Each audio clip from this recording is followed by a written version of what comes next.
Improving health, changing lives is a mission-driven responsibility that touches every Memorial Health System employee. For our leaders, this includes responsibility for the innovation required to improve access to care and the quality of our patient experiences. Examples of such innovation abound across the health system. One that we will learn from today is Memorial Bariatric Services. Well, I started gaining weight in college. I wasn't really heavy, but I was heavier than what I needed to be while I was in high school.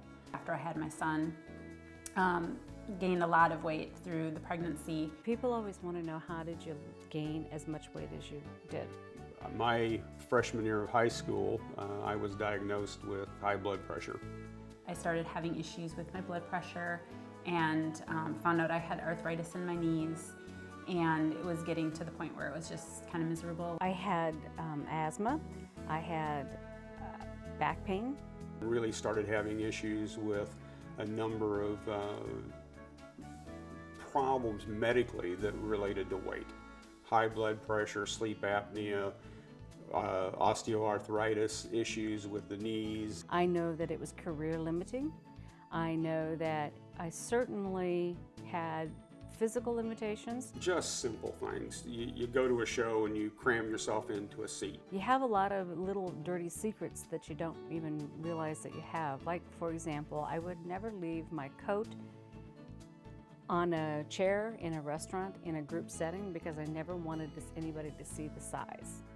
I went through a number of different programs at different points in time with trying to lose weight, whether it was Weight Watchers or Nutrisystems or Atkins diet or you name it. I probably have tried it. None of them were making any progress. I'd lose 10 or 15 pounds here, gain it all back. Then I'd lose 10 or 15 more pounds and gain it all back. I had an interesting experience. There was a fellow that I had worked with who had retired and was one of the volunteer redcoats at Memorial. Walking down the hallway, in the garden hallway, and I can remember right where I was. It was right by the windows where you look out into the courtyard, and Kinley was coming towards me, and he looked at me and he said, I'm not going to repeat exactly what he said, but he questioned me as to what in the world had happened to me from the standpoint of weight.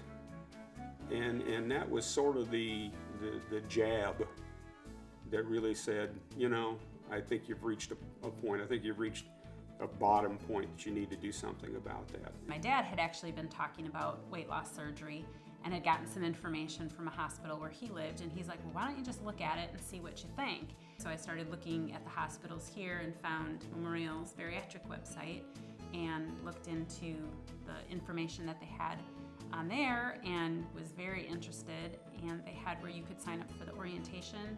So I signed up, and my husband and I went, and it was very, very informative. I mean, they covered everything from the risks to the different types of surgeries. And that process entailed having an evaluation done by the dietitian, having an evaluation done by the psychologist, having an evaluation done by the physical therapist, and all those individuals were really looking at me from the standpoint of, am I, one, a candidate, and two, do I have the necessary drive to be able to be successful with this if I do move forward? It was always presented as, well, if you're ready, we will consider you. And that's why Memorial's successful with their program, because they're not doing it willy-nilly. They're doing it for patients who are here ready. I talked about my last supper. In Weight Watchers, they talk about you're starting the diet on Monday, so Sunday night you have the last supper. And I wanted to go have the last supper, the last drink, and they said no. They said, you are not ready. If you see that you still need to have a last supper, if you think this is the end of something, you're not ready. I had to do some fast talking to explain that no, I'm committed, I'm ready. But it was not about the end of anything. It was about changing lifestyles.